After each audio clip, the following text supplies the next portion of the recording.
Well, good morning and happy Sunday to all of you out there watching this video message from Heritage Church of Christ here in Fort Worth, Texas. My name's Brock Paulk, and I'm preaching online today instead of to an audience because we're all experiencing the isolating effects of COVID-19 that has changed our daily routines and our ability to gather in person for the foreseeable future. And it goes without saying that this entire event has been a major disruption for all of us. But I want you to know that during this time, our leadership team here at Heritage is praying for you, praying that with God's help, this might be a season when you experience a surprising level of peace in the midst of the world's panic. But that's going to require plugging into God, connecting with God so that you can access that peace and be reminded of God's promises about our future and our identity and our reasons for hope. And that's what we're working on today in our time together and in this series of messages that we've called Plugged In. We're strengthening our connection to God to guide us through these rather unusual circumstances. Now, one of the common themes that I've heard from everyone that I've talked to over the last couple of weeks is that life just got harder with the beginning of this quarantine. It got harder to get work done because of social distancing. It got harder to get the groceries and the necessities that we need because of shortages and long lines at the stores where we shop. It got harder to finish the school year because everyone's transitioning to distance learning. And the list goes on and on. Life just got harder this week for most of us. And for most of us, life wasn't particularly easy before. We had plenty of challenges and responsibilities to keep us busy before the pandemic started. And it can be a real shock to your system when the road in front of you suddenly gets harder to walk. A few years ago, I went with a group of students from our church on a hiking expedition in the mountains of Colorado. Now, I've lived most of my life in places that were less than 700 feet above sea level. So the adjustment of going to 7,000 feet and higher is challenging anyway. But let me tell you something else I noticed as we trekked up into those mountains. At the beginning of our hike, the trail we were walking was gentle and smooth. Now, we were carrying heavy backpacks and our lungs were adjusting to the oxygen levels at that altitude, so it wasn't an easy hike, but the trail made us feel pretty confident, like we could handle this. But the next day we got into the foothills and the trail started getting a little steeper. And there were logs that we had to step over, and there were streams that we had to wade across, and all the while we were climbing a little higher and a little higher with less and less oxygen available to breathe. So the journey was getting a little bit harder with every step. But then it was on the third day of hiking that I really started to notice the surprises that were in store for us. Because on the third day, we passed the timberline where it's too high for trees to grow. And from there, it seemed like the trail kept going up and up and up, steeper and steeper and steeper. And as we climbed higher, there were fewer plants. And then, when we reached an elevation of about 13,000 feet above sea level, there were no plants at all. It was just a huge pile of rocks at the summit of the mountain. And it was slippery and it was treacherous and it was unlike any of the climbing that we had done earlier in the trip. And I remember standing there at the base of that pile of rocks trying to catch my breath and thinking to myself, this is about to get even harder. Because on day one, we were walking in the mountains. On day two, we were hiking in the mountains. But then on day three, we were mountain climbing. And we took longer breaks, and at the end of every break, we had to muster the energy and force every muscle in our lungs to keep moving forward. Now, the purpose of going on the trip in the first place, the reason we went, is because climbing up the mountains like that is a great metaphor that relates to many aspects of the spiritual life. And being a disciple and experiencing the best parts of life with God, it's a journey. And while it's beautiful and worthwhile, there are going to be moments when the next step in front of you will feel much more difficult than the steps that you've already taken. You will think to yourself, this is going to get even harder. On our mountain climbing trip, it was only by forcing ourselves to keep climbing that we were able to enjoy the incredible view that we got to see at the mountain's highest point. Now, that may sound a little bit like where your life is today. No matter how this coronavirus quarantine is affecting you, whether it's loneliness or fear that are on your mind, or unemployment or illness or something else that are capturing your thoughts today, there's a good chance that you're climbing in one of those spiritual zones that feels much harder than the last one. But that feeling that it's getting harder, that's always been a part of the spiritual life. And I want to show you something in the experience of Jesus' earliest followers that might be encouraging to you today. In the New Testament portion of the Bible, there's a book called Mark that contains the most succinct account in the Bible of Jesus' life on earth. And early in his ministry, according to Mark, Jesus performed dozens, if not hundreds, of healing miracles. Sometimes it just says he healed a lot of sick people. He healed people who were ill. He healed people who were paralyzed. But one of the other prominent patterns that we see in Mark is that Jesus healed people who were demon-possessed. Now, we're not going to get too hung up today on the exact nature of demon possession. It's an interesting topic, but theologians for the last 2 millennia have been debating and disagreeing about exactly what condition this was referring to. On one extreme, there's the belief that demon possession refers to unseen evil spiritual beings that take over the body and behaviors of a person under their control. And on the other extreme, there are theories that what would have been called demon possession in ancient times would probably be associated with some significant medical problems today. And we're not going to solve that debate, but we can agree on this. When Mark talks about people who were demon possessed, he's clearly talking about people who needed help because they were a danger to themselves. Some of the stories about demon-possessed victims in Mark talk about people who were known to injure themselves through self-harm. And so Jesus was healing people who had significant struggle. And as Jesus was training up his disciples, he also gave them power and spiritual authority to help people in situations like that. Then, later on, Jesus sent his disciples out in pairs to do ministry and to report back. In fact, Mark chapter 6 says that the disciples went out and preached that people should repent. They drove out many demons, and they anointed many sick people with oil and healed them. And at that point, Jesus' followers must have felt, these disciples must have felt, like they were living in a dream. They'd been invited from their very average lives to follow this miracle worker who seemed to be capable of anything.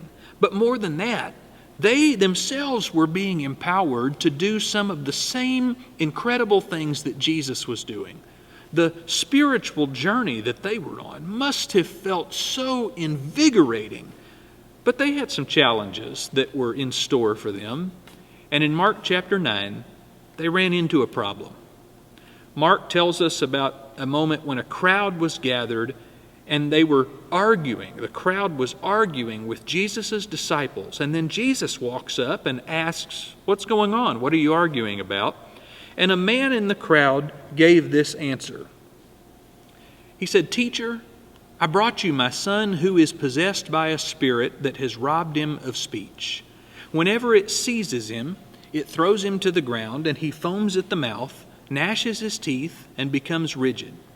Now you get the idea about how extreme and dangerous this boy's condition was, but then this distraught father says to Jesus, he says, "I asked your disciples to drive out the spirit, but they couldn't do it." Which brings us to the moment of crisis for the disciples.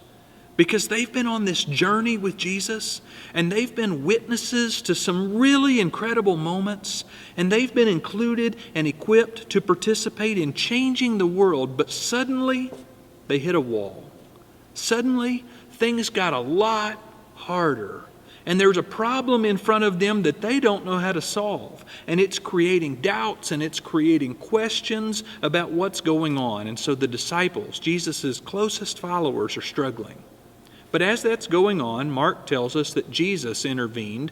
Jesus healed the boy who was demon-possessed. And while that was amazing, the disciples were distracted and confused. So after a little while, when they had a minute alone with Jesus, they questioned him about it. Verse 28 says, "After Jesus had gone indoors, his disciples asked him privately, 'Why couldn't we drive it out?' And Jesus replied, 'This kind can only come out by prayer.'" And that's all he said about it, or at least all that Mark reports to us. But here's the thing. In the heat of the moment, in the retelling of how Jesus healed the young boy, when all eyes were on Jesus, waiting for him to do this healing, he didn't stop to say a prayer. It wasn't that Jesus was teaching his disciples about some ritualistic magic words that they could have used to make one miracle attempt work while all the other ones failed.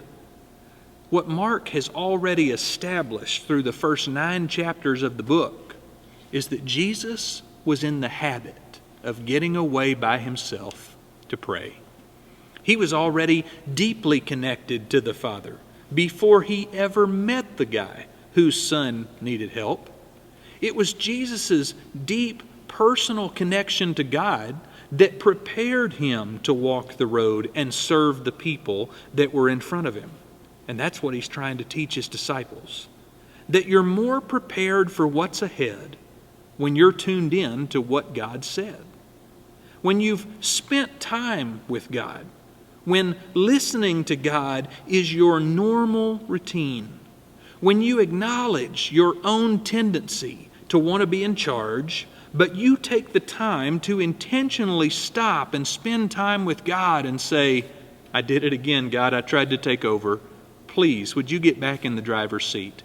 When you do that, then, when chaos shows up at your doorstep, you may still be surprised, but you're not in it by yourself.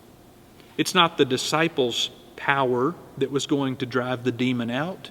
It wasn't their knowledge or their charisma that was going to get it done.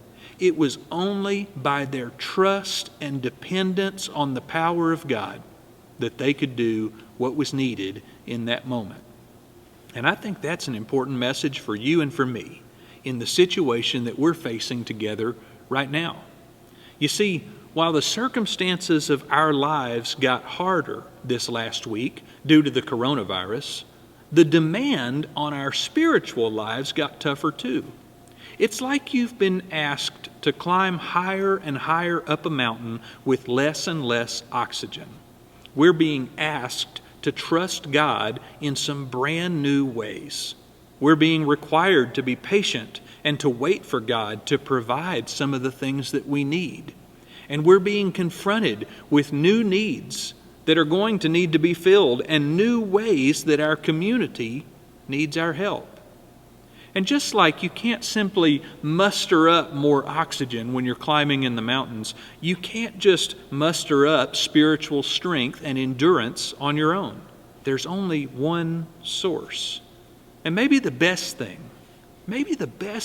that could come out of this coronavirus event for you and for me would be an increased awareness of how utterly dependent we are on God. When life is just business as usual, and our pantries are stocked, and no one that we love is sick, and our bank account seems solid, it is so easy, and I'm talking to myself here too, it is so easy for us to forget. Now, none of those things are bad. It's wonderful when we're healthy and safe. Those are beautiful blessings. But sometimes we can allow the blessings in our own foolishness, we can allow the blessings to camouflage our dependence on God. We were dependent on God 2 weeks ago, weren't we? We were dependent on God 2 weeks ago when we were still meeting here in this room, and we're dependent on Him now when we're socially distant out of necessity. And the only thing that changed was that we can see it much easier now. The blinders have been taken off. So what does this mean for you? As your life just got harder and the road ahead looks difficult, what does this mean for you? And what does it mean for me? Well, here's what I'm sure of. In the coming days and in the weeks and months ahead, our families and our neighbors and our community, they're going to need our help. Our families, neighbors, and community are going to have needs that seem huge and worries that we weren't even thinking of just a couple of weeks ago. And God calls Jesus followers to serve those who need help. But we're going to be dealing with problems and worries of our own, and the problems that are facing our community are going to feel enormous. The mountain is getting steeper. And if we're going to bring hope to the world, it's not going to happen by our own strength or by our own charisma or even by our own resources. If we're going to bring hope to the world, it's going to be because we've been tuned in to God. The way we'll be able to help is by letting God help through us. So right now is a time for action. Right now is the time to plug in. This is the moment that can't be put off any longer. If you're a Jesus follower, you need to be leaning into your relationship with God right now. That means using this time of stillness and canceled events to seek God. Use the resources that our church is providing to help you do a deep dive or an introductory study to begin to get to know God better. And use this time to listen to God. Buckle down. Make yourself sit in the quiet. Give the moment room for listening rather than for making requests. If you start today and you only make it 1 minute, that counts. But you've got to build a stamina for stillness in your spiritual life. And you've got to use this time. You should use this time to serve others. For this unique moment in time, that means staying home unless you're on the front lines. And it means praying for those who are on the front lines, praying for the sick, praying for the medical workers, praying for those whose jobs can't be done from home, praying for the researchers and for the decision makers. Set a reminder for yourself at the same time of day, every day, to remind you to pray. Make it a habit. Maybe every morning when you take your medicine, make it a habit that reminds you to pray for the people who are serving during this uncertain time. Let's take this opportunity and make it a priority to spend time with God. Let's plug in like never before so that we'll receive the strength we need to serve our community in the ways that help the most. So that later on, when we are asked to climb a mountain that we know we don't have enough oxygen to summit on our own, we'll be prepared because we've been tuned in to God. I'm praying for you. And I'd love to pray for you now. Father, I want to bless everybody who has been listening to this message. We understand, Father, that in the midst of the difficulty, in the midst of the challenge, in the midst of some of the fears and anxieties and worries that are happening during this coronavirus quarantine, in the midst of all of that, Father, you're calling to us and asking us, inviting us, pleading with us to trust you, to lean into you, to become more connected with you. And Father, as we witnessed, as we read through Mark chapter 9, we've seen that those who are connected to you have the opportunity to be used to show you and your power and your grace and love to the world. And so, Father, I don't know everything that's in store for us. I don't know everything that's in store for our church over the coming weeks and months, but I know that the needs are going to be big, that the needs of our community and our world are mounting. And Father, by your grace, we're honored to be invited to serve the world in your name. And so, Father, I'm praying that you would be utilizing this time when we're separate from each other, to be preparing us for a moment, preparing us for a season of pouring ourselves out and sharing your love with the world. Father, thank you for the love that you gave to us that has changed our lives first, so that we would be even open to hearing this message. And I pray for those who need to hear this message, that they would hear your invitation, and maybe even through the service that we can share. In Jesus' name, and amen. May God bless you, and may you have a fantastic week, and thanks for tuning in today.